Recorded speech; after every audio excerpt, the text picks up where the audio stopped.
Assalamualaikum warahmatullahi wabarakatuh. Jadi kami dari kelompok Akmen A ingin mempresentasikan tentang perhitungan biaya standar. Oke, di sini izin memperkenalkan diri. Saya sendiri Abimanyu Ahmad Narangsa dan teman saya Iqbal Ramadan dan juga Fatil Nangkayana. Oke, yang pertama adalah biaya standar. Apa itu biaya standar? Biaya standar adalah biaya yang ditentukan sebelumnya untuk memproduksi satu unit atau sejumlah tertentu produk selama suatu periode tertentu.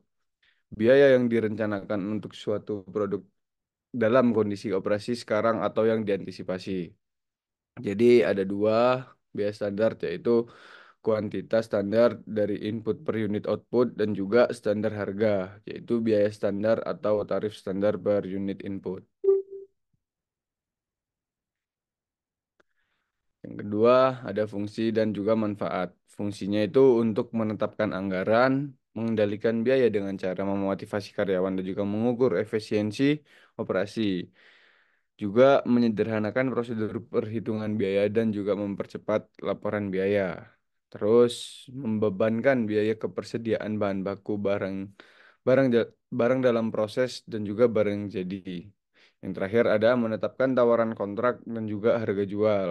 Dan untuk manfaatnya sendiri, itu dapat membantu manajer menjalankan proses planning atau perencanaan. Yang kedua ada membantu manajer menjalankan proses controlling atau pengawasan dan juga pengendalian. Yang terakhir ada memudahkan proses evaluasi.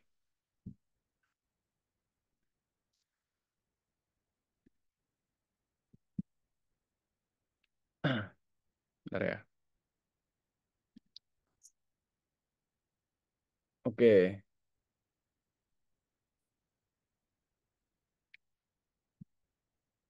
oke. Itu bagaimana sih caranya menetapkan standar itu? Yang pertama itu ada standar dasar dan juga standar sekarang. Standar sekarang itu dibagi tiga lagi, yaitu standar aktual yang diperkirakan, standar normal, dan juga standar teoritis. Standar dasar adalah tolak ukur yang digunakan untuk membandingkan kinerja yang diperkirakan dengan kinerja aktual atau serupa dengan angka indeks yang digunakan untuk menghasil hasil-hasil berikutnya. Standar sekarang itu ada tiga, yaitu standar aktual yang diperkirakan, itu adalah mencerminkan tingkat aktual dan juga efisiensi yang diperkirakan. Standar ini merupakan estimasi yang paling dekat dengan hasil aktual. Kedua ada standar normal, yaitu mencerminkan tingkat aktivitas dan juga efisiensi normal. Standar ini juga mencerminkan hasil yang menantang nantinya yang agar dapat dicapai. Terus ada standar teoritis, yaitu mencerminkan tingkat aktivitas dan juga efisiensi maksimum. Standar ini merupakan cita-cita yang dituju dan juga bukan kinerja dan bukannya kinerja yang dapat dicapai sekarang. Terus ada lagi yaitu biaya bahan baku standar dan juga biaya tenaga kerja standar dan biaya overhead pabrik. Oke, biaya baku standar itu terdiri atas masukan fisik yang diperlukan untuk memproduksi eh, sejumlah keluaran fisik tertentu atau kuantitas standar. Terus harga persatuan masukan fisik tersebut atau harga standar. Lalu ada harga yang dipakai sebagai standar. Harga standar dapat berupa yang pertama ada harga yang diperkirakan akan berlaku di masa yang akan datang. Jangka waktunya itu satu tahun lah. Terus ada harga yang berlaku pada saat penyusunan standar. Yang ketiga ada harga yang diperkirakan akan merupakan harga normal dalam jangka panjang. Oke, yang kedua ada biaya tenaga kerja standar. Biaya tenaga kerja standar itu terdiri dari dua unsur, yaitu jam tenaga kerja dan juga tarif upah standar.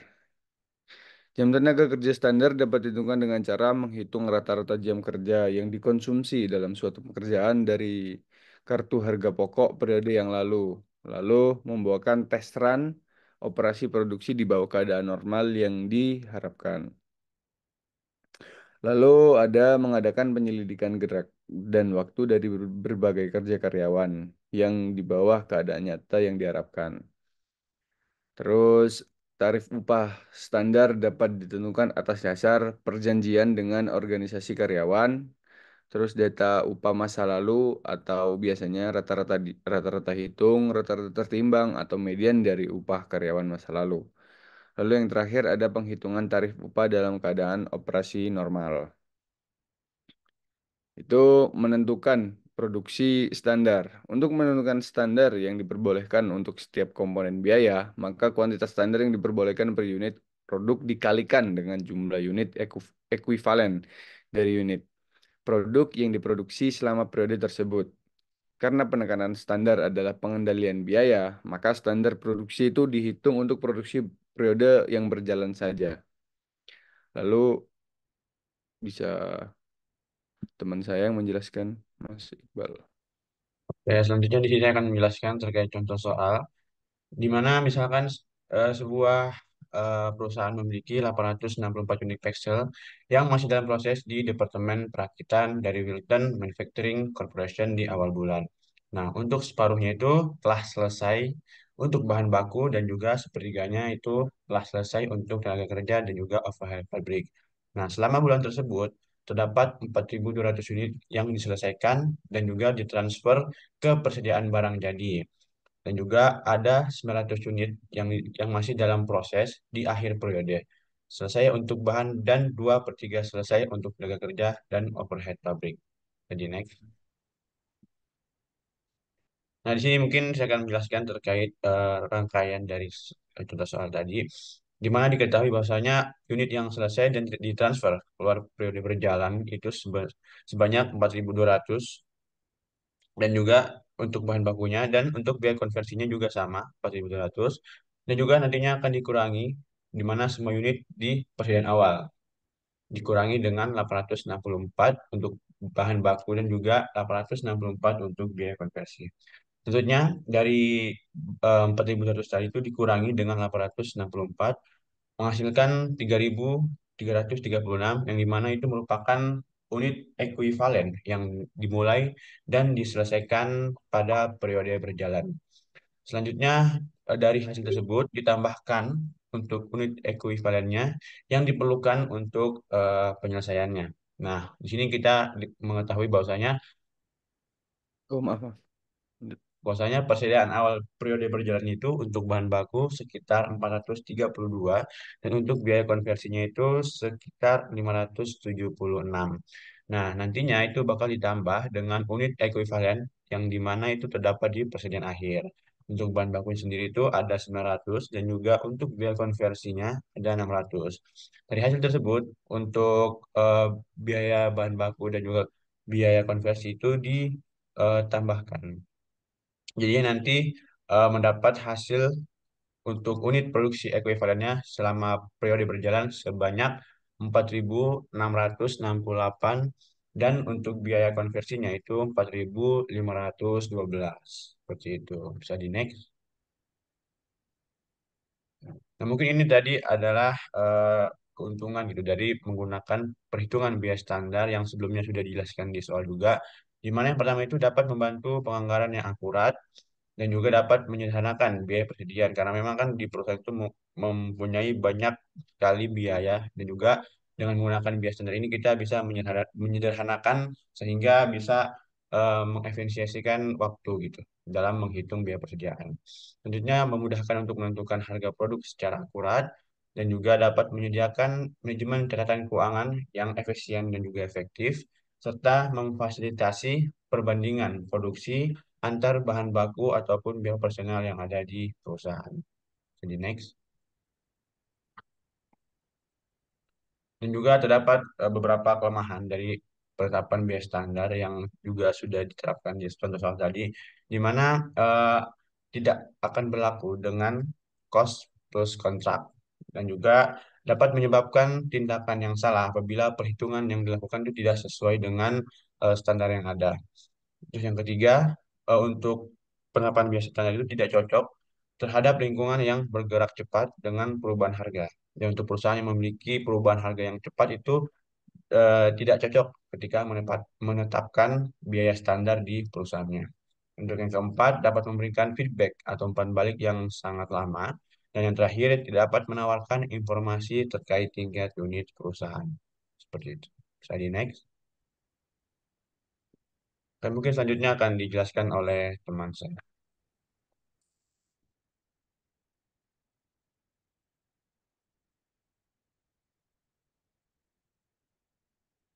Tih, suaramu nggak ada, Tih.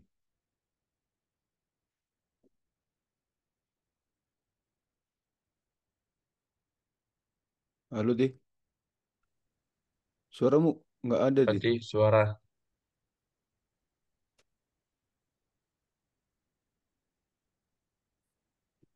Baik, eh, untuk selanjutnya em, ada analisis varian. Yang pertama itu ada varian bahan baku, nanti juga ada varian tenaga kerja dan juga varian overhead. Mungkin yang pertama untuk varian bahan baku sendiri itu ya dibagi menjadi dua. Yang pertama varian bahan baku. Nah, variansi harga bahan baku ini atau yang bahasa Inggrisnya itu material price variance atau yang kita kenal MPV disingkat. Itu tuh mengukur perbedaan antara berapa biaya yang harus dibayar untuk bahan baku dan berapa biaya yang secara aktual dibayar. Intinya ini me- membandingkan antara biaya standarnya dan juga biaya aktualnya. Nah, untuk rumus dari MPV sendiri bisa dilihat itu adalah AP dikali AQ atau actual price dikali dengan actual quantity dikurang SP itu standar price dikali actual quantity atau mungkin eh, bisa menggunakan bentuk keduanya yaitu actual price dikurangi standar price dikali actual quantity. Kemudian di sini ada catatan di mana setiap kali kita menghitung varians baik di bahan baku, tenaga kerja ataupun overhead, setelah kita menemukan hasil akhirnya, kita bisa memberikan dua tanda eh, tergantung oleh hasil akhirnya. Apabila hasil akhirnya itu negatif, kita eh, memberikan tanda F atau favorable, yang artinya itu apa ya, favorable, diterima lah atau berarti baik. Nah, kenapa negatif ini malah berarti baik? Dalam perhitungan varians, apabila hasilnya itu menghasilkan angka negatif, itu menandakan harga aktualnya itu lebih kecil dari biaya standar. Jadi eh, dalam penerapannya itu lebih kecil dari standarnya yang berarti lebih baik. Dan apabila positif itu kita beri tanda U yang artinya unfavorable. Itu menunjukkan kalau harga aktualnya itu lebih besar dari biaya standar. Ini bisa menyebabkan pembekakan biaya ataupun nanti pengurangan laba kalau hasilnya menandakan angka positif. Mungkin bisa di next.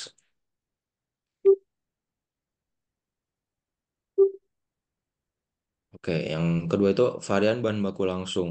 Ini kita kenal dengan material usage variance. Itu sama mengukur aktual perbedaan dari aktual dan yang seharusnya digunakan atau standarnya. Itu rumusnya itu eh, bisa kita lihat. Mungkin kita pakai yang rumus yang paling sebelah kanan aja karena itu yang udah versi disederhanakannya itu aktual quantity dikurang standar quantity kali dengan standar price. Next.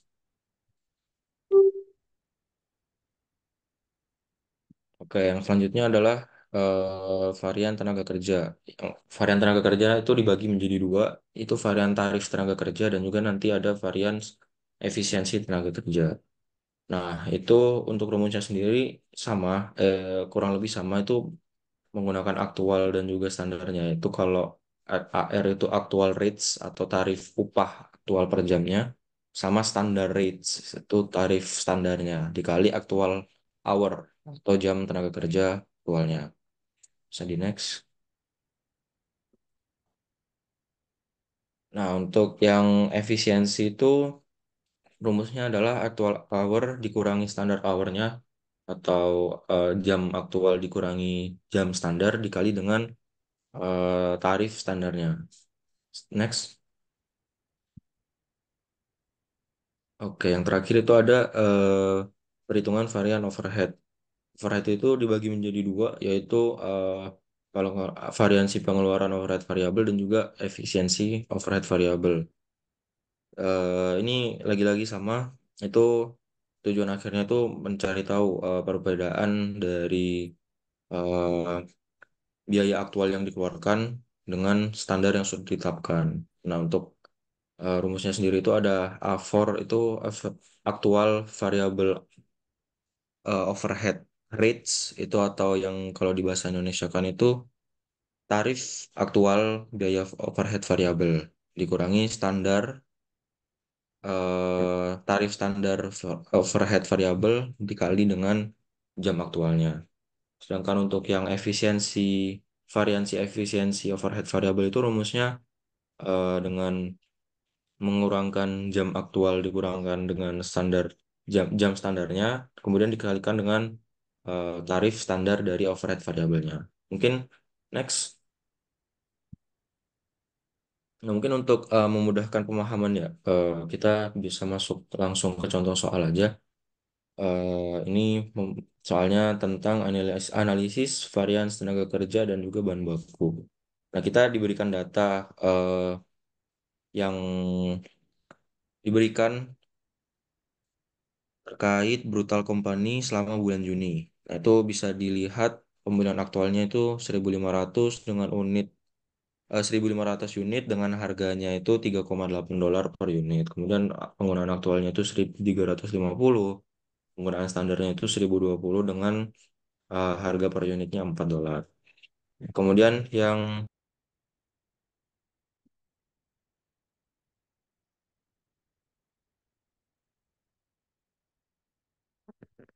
Kemudian yang tenaga kerjanya itu ada jam aktual itu sebesar 310 jam dengan tarif $12,2 per jam dan yang kedua itu jam standar 340 jam dengan tarif $12 per jam.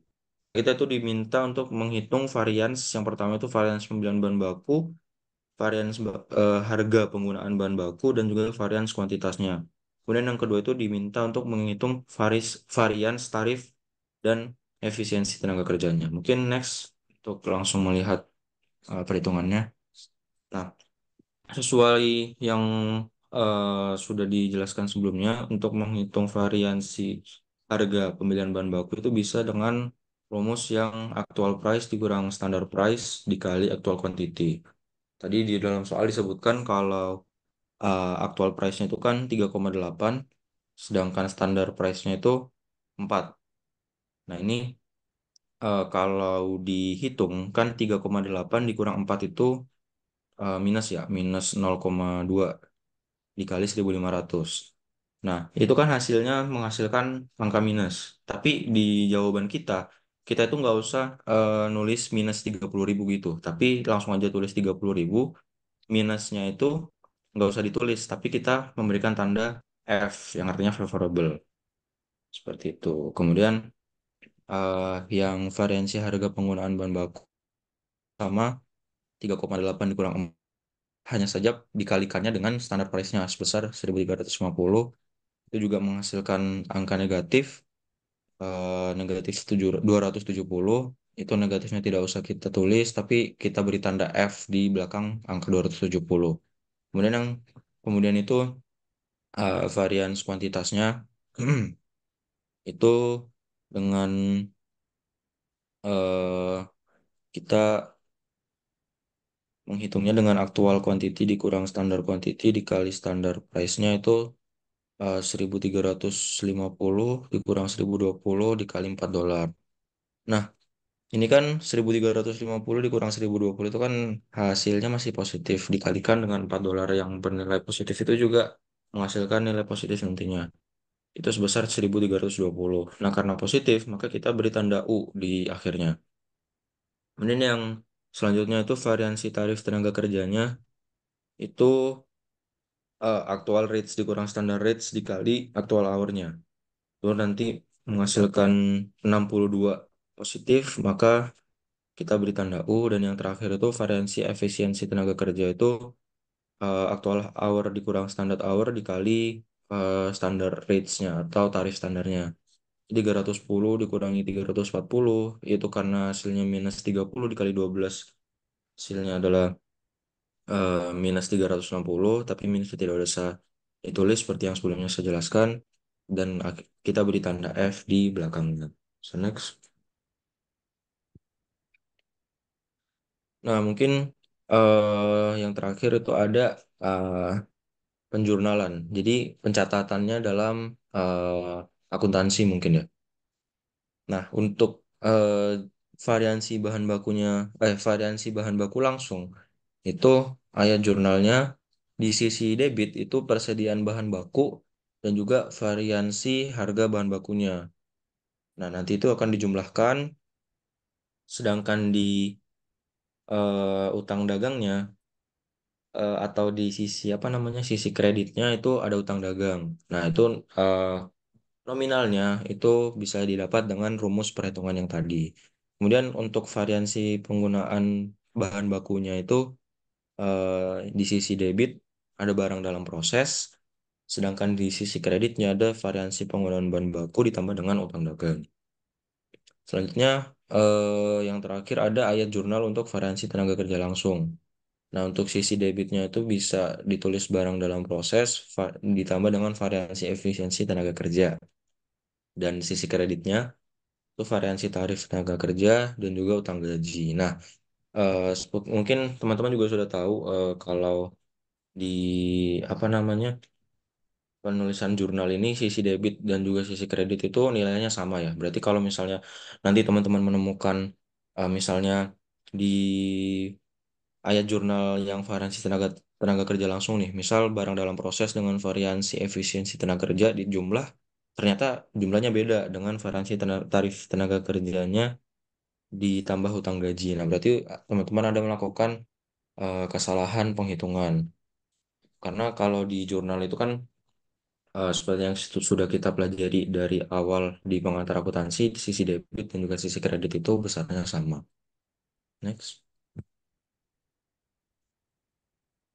Nah, mungkin sekian presentasi dari kelompok kami. Kami ucapkan terima kasih banyak kepada teman-teman semua yang sudah menonton dan juga kepada Pak Jazuli. Eh, Mungkin apabila ada sanggahan ataupun tambahan bisa ditulis saja di kolom komentar ataupun nanti bisa dibahas di dalam kelas. Terima kasih teman-teman semua. Kami ucapkan mohon maaf apabila ada kekurangan ataupun kesalahan dalam penjelasan. Uh, Billahi taufik wal hidayah. Wassalamualaikum warahmatullahi wabarakatuh. Waalaikumsalam warahmatullahi wabarakatuh. Ayo Bal, recordnya matiin Bal.